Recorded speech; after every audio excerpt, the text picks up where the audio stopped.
My girlfriend wanted a break to figure out if she loved me, but now she's accusing me of cheating with her best friend who might have been sabotaging our relationship the whole time. I, 28M, am really confused about the events of the last month. My ex-girlfriend Julie, 29F, thinks that my current girlfriend Mindy, 28F, is manipulative and sabotaged our 4-year relationship. I was in a loving relationship with Julie for the last 4 years. We met through some mutual friends. Julie and I were very compatible in terms of our love for outdoor activities and running. We have very similar lifestyles and supported each other well for the last 4 years. We have also been living together for the last 3 years. We even discussed getting married during the summer.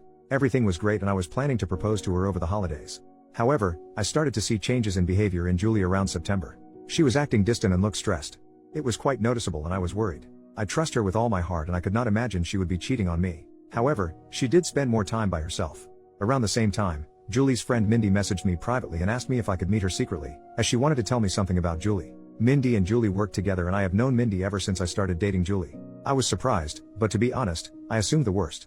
I met her at a cafe after work. She asked me if things were going okay between Julie and me. She told me that Julie told her that she was planning to leave me soon. This was a total shock to me. I asked her if there was anyone else that Julie was interested in and she told me no. Julie confided in her that she was not sure about marrying me. She told me she just had to tell me this as she did not want me to be blindsided. I was devastated. I started putting more effort into making our relationship more exciting and planning more dates, etc. Mindy was also helping me through this time, and telling me more about what Julie told her. Eventually, before Thanksgiving, Julie told me that she loved me, but she wanted to take a break for a month to live alone. She said that she just wanted to live alone for a month to make sure she wanted to marry me. I was completely heartbroken. I asked her if she wanted to pursue someone else. She told me that was not the case, and I better not do anything stupid either. She loves me with all her heart, but she just wants to stay away from me to make sure that she is marrying me for love, and not because she is used to being with me. I did not understand that at all. I told her that if she is not sure after 4 years if she wants to marry me, then maybe we should just break up. We had a big fight and broke up after a few days. As our lease was ending, we decided to part ways in December. She got a new apartment and I kept our old apartment and just took her name off the lease. After the breakup, I was feeling very lonely, as I was not used to being in the apartment alone. I didn't want to keep on being sad and hence invited a bunch of friends for a New Year's party. I also invited Mindy. We had a good time, and my friends were doing their best to cheer me up. Mindy also mingled with my friends and it was good. Mindy decided to stay back to help me clean up and we hooked up that night. I felt guilty, but Mindy did cheer me up. Since then, we have hung out almost daily at my place. I am still sad about Julie, but I won't lie that being with Mindy does make me feel happy. She is so sweet and caring and really fun to be around. Last Sunday, we woke up and someone was banging on the door. I went to open it and it was Julie. She looked furious and started yelling at me. She kept on accusing me of cheating on her. I told her I most certainly did not cheat on her, and she was the one who broke up with me. Mindy was also at my apartment. Julie was just angry at both of us. She started calling Mindy a manipulative BTCH and told me that Mindy was the one who suggested to her that she should take some time away from me to understand her true feelings. I calmed her down and asked her to explain herself. She told me that ever since our marriage talk, she told Mindy about it and Mindy kept on asking Julie if she was sure about marrying me. Mindy suggested she take some time to herself to understand her true feelings and that I will understand and give her space.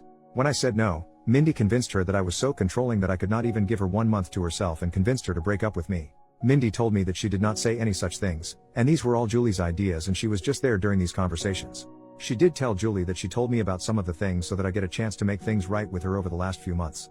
That made Julie more angry and she started accusing me of emotionally cheating on her.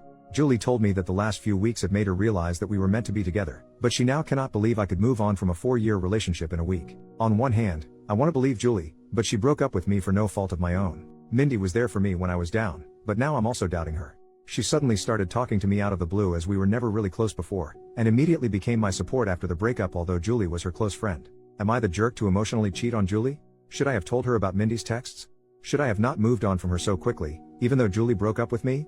I was just hurting and Mindy was right there to support me. I need advice from someone with a clear mind on what the heck is going on. Update, 5 days later. I am sorry for the long post, but I wanted to say that we were not idiots to not see what happened. You guys read an abridged version of events in 5 minutes, while we lived it for the last 7 months. I messaged Julie every day since then, to try and talk to her. She did not reply to my messages. I was not sure if she blocked me. Mindy was constantly trying to message me, asking if we could meet and talk about it. On Wednesday, one day after posting, I decided to message Mindy. I told her to tell me everything she said to Julie truthfully. I told her I would go no contact, if I found out that she was lying. Mindy wanted to meet me in person or talk to me on the phone, but I wanted everything in writing. She messaged me that Julie always said good things about me for all these years. When Julie told her about us talking about getting married in 2024, she was happy for both of us. However, Julie started telling her that she had cold feet and was not sure if she wanted to marry me because of issues she observed about her parents' marriage. One day Julie told her she wanted to take a break from me. She was not sure about her true feelings for me.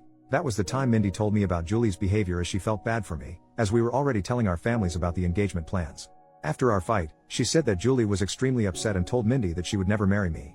She said that the only reason Julie came back was when she heard that I was moving on as she is jealous of us. She also said that I was a good guy, and hopefully, I see that what we have is something special. I just said okay and told her I needed time. I kept on messaging Julie once a day to at least talk to her once. It was heartbreaking to think that she may have blocked me, and may never talk to me again. On Friday afternoon, Julie finally replied. She said she wanted to meet me and told me she would come to our apartment on Saturday afternoon. I cleaned the place up and was just feeling deep guilt from inside before facing her. When she came in, she looked like a shell of herself and completely broken. I sat on our sofa, but she chose to sit away from me. We asked how we both were, but it was clear that none of us were doing well. I started apologizing, but she stopped me. She asked me to let her finish and not to interrupt her. She had brought her little notebook and had written down things she wanted to say to me. She told me that she truly loved me, but after we discussed getting married, she started feeling scared of the next big step. She thought those feelings were normal and would go away. So, she decided to not discuss her concerns with me. It kept on eating her from inside and she made a mistake to talk to Mindy about them. She said that she wanted to say everything to me now, so I don't get second-hand information about why she was distant and broke up with me. She said that her parents had a very rocky marriage, though they were together until her mom passed away in 2021 during the pandemic. Her parents argued constantly, and she always thought her mom did not love her dad. However, her mom was extremely dependent on him for everything, and her dad knew it and hence, didn't treat her well. She never wanted to be like her mom after the marriage. However, as we lived together, she started seeing some of those issues in our relationship. For example, when we met, Julie had a lot of credit card debt and was bad at managing her money. I helped her with that. Even though we have separate finances, I ended up managing all her finances, investments, etc. at her request, to the point that she did not know or understand where her money exactly was. She also said that we always enjoy making nice meals for dinner every day. However, whenever I work late, she completely loses any motivation to cook and ends up eating cheese and crackers like a toddler for dinner. She also complained that in the last 4 years of our relationship, I have never said no to her for buying anything. She feels that I coddle her, and she just got comfortable with all the luxuries and things I can provide for her. She talked about this with Mindy, and while Mindy initially just listened to her, she told her around September that one of her cousins also had the same issue. She decided to stay away from her fiancé for a month, and within a week, she realized how much she missed him and never had doubts again. When Julie asked for a break, all she wanted to do was to live with her best friend for a few weeks, to see if she was just too codependent on me. She knew I was planning to propose during our Christmas trip to my parents' house, and when I told her that she could not take a break, she just freaked out and broke up with me, as she did not want to be engaged without knowing for sure that we won't end up like her parents. After this, she asked me when I started meeting Mindy, and how many times we met. I opened my chat messages with Mindy and handed her the phone. I told her I met Mindy only once in September, where she told me that Julie wanted to break up with me because she was not happy with our relationship. I already had noticed Julie's distant behavior, and when I asked her, the only answer I got was, "I am fine, we are fine." Due to my insecurities, I tried to hold on to Julie and started coddling her more, planning more expensive dates, and trying to spend more time at home. When Julie asked me for a break and to stay away from me for a few weeks, I thought that was the final step before the breakup, and broke down and fought with her, which led to our breakup and her moving out. At this point, Julie's voice started cracking up. She asked me when Mindy contacted you after the breakup. I pointed her to the messages. Mindy initially just started sending me memes to cheer me up, and I just used to respond with thanks or a thumbs up. However, the messages started getting more frequent and she offered to talk to me in case I needed help. She asked me what I was doing for Christmas and New Year's, and when I told her I was inviting a few friends, she told me that she does not have any plans for New Year's, and I invited her. Julie stopped me there. She told me she did not need to hear the details after that. She told me that when she moved out of our house after our fight, she thought she was just not ready to get married to me. She stayed with her friend for 2 weeks and then got her new apartment in January.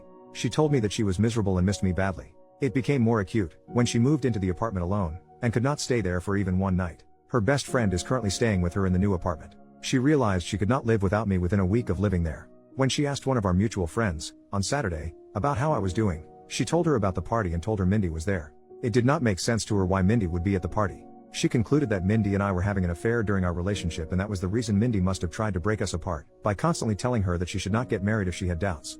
When she saw Mindy in our apartment on Sunday, she completely broke down. However, when she learned that Mindy was also talking to me and telling me the opposite things, she realized how naive she was to throw everything away without properly talking to me first. As hurt as she is seeing me with Mindy, she also does not want to lose me. She kept on calling herself an idiot and apologizing for not telling her concerns to me sooner. I sat next to her and tried to hug her, but she moved away. She asked me if I was willing to still be together, and I told her I would give anything to get her back. She told me she was also willing to forget what happened, but she had a few conditions. Her first condition was that I cut contact with Mindy. I block her everywhere and never contact her again. If I see her standing in front of me, I act as if she is invisible. I was okay with that.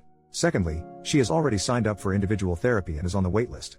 She wants us to do couples therapy so that we can talk about all the concerns we have and work through them. We also decided to hold off our engagement or marriage until we both can get into couples therapy. I was also okay with that too. Finally, she wanted me to forget the last month as a bad nightmare and never talk about it again. And if I ever make a "we were on a break" joke, she will punch me in the face. This was the first time we both smiled. I asked her what she was going to do about Mindy as they worked together. She said the biggest punishment for Mindy is to know that she did not succeed in breaking us up. She wants Mindy to see how happy she is with me. She wants Mindy to be there when she flaunts her engagement ring in the office and gets jealous when we get married. We hugged and I felt so relieved that I had a chance to make things right for her. I asked her to stay and she agreed. The rest of the evening was nice. We ordered DoorDash and watched reruns of Top Chef while cuddling on our couch. In the morning, we discussed moving in back together. I want her to move back to our old apartment, but she wants a fresh start and asked me if I am willing to move into her new apartment. Her new apartment is tiny compared to our current apartment and also not in the best neighborhood, but we will talk about it more and decide. I also will have to deal with the issue of having two 12-month leases, and how to get out of one of them. Currently, Julie went to her apartment after lunch to get some of her stuff for the week and I am writing this post. I am just so lucky that I did not lose Julie despite my terrible actions during the last month. I just hope that I will be able to work things out and get married soon, and this whole incident is a small bump in our perfect relationship. I also don't know how to address the issue where she feels coddled by my behavior and feels like I'm making her codependent on me. It's just my personality and I need to work on that during couples therapy. However, any tips from you guys are welcome on how to make her feel less codependent. P.S. Thanks to everyone who checked on my health during the last few days via direct messages, and sent me numbers for helplines. Don't worry, I am a marathon runner, and don't give up that easy. Final update, 6 months later, after the incident, Julie told me that she wants to get back together and forget about the whole thing, but I could see that she was still hurt by my behavior. I tried to not love bomb her and give her space as that was the reason why we broke up in the first place. Julie had a mental breakdown, and had a panic attack, during the week after she saw Mindy with me in our apartment. She got an online therapist who she still sees once a week. We also looked for couples counseling and were able to see one almost a month after the incident. We decided to put our plans for marriage on hold until then. I could feel that Julie was making a lot of effort to act normally, but something was not right. I was optimistic about us but was hard to see her suffer because of my actions. During our first couples counseling session, we both opened up about our relationship and talked about the incident. Julie apologized to me for not communicating what was in her mind and how bad she felt for putting me through all the drama. She told me that she did not know how to process her thoughts and did not want to unload all her negative feelings on me and panicked in the moment. I also apologized to her about everything and at one point, we were in competition on who gets to take a bigger blame for what happened. There were a lot of tears, and I found the experience very healing. The counselor told us that she could see how much we love each other and should take baby steps towards talking to each other about what is in our mind. She gave us some exercises to do after going home and discuss certain things. By the time we left her office, I was so sure that I want to spend my life with Julie. I told her that and she also said that she cannot imagine a life without me. We decided to go ahead with our wedding plans. Mindy tried to contact me several times. She messaged me, but Julie blocked her on my phone and all socials. She also contacted Julie and sent some nasty messages to her. The worst was 15 days after the incident, when Mindy started posting pictures of me and her on Instagram every day. Some of those photos were intimate, non-nude, and it caused a lot of pain to Julie. Julie reported her to HR and got a transfer, and promotion, to a different department after a month. The last I heard from Mindy was when she sent me a long email on my work email, but I deleted it without reading. The photos Mindy posted did cause a lot of drama and we had to explain to our parents and friends about what happened during that time. As you all may have guessed, I was unanimously nominated for the Idiot of the Year award, but I am sure my sister would give me a good run for it before the year ends. The whole issue lasted for a month, and then we never heard from Mindy again and just moved on with our lives. Julie has been talking to her therapist about her codependency issues and concerns. I think it's childhood trauma and the therapist feels that it might have amplified after her mother's sudden death. I have been trying to help Julie slowly take interest in our finances, but she is allergic to money talks and always changes the subject. I was able to break the lease that Julie signed by paying some penalty, and we stayed in our old apartment. However, Julie wanted to move out of it as soon as possible because of the bad memories. We purchased a single-family home a few months ago in a nice suburb and moved there in May. I don't think that issue of codependency is resolved and probably may have increased after the incident, but I love her, will always be there for her when she needs me. On to the main update. Julie and I got married last Saturday in a nice intimate ceremony held at my father's country club. All our family and friends were present, and I could not have asked for a better evening. I wish I could share photos of Julie in her wedding dress because she looks stunning. We plan to leave for our honeymoon next week, and I could not have been happier about how things turned out. Hopefully, in 25 years, Julie and I would look back at this incident as a small blip in our perfect life.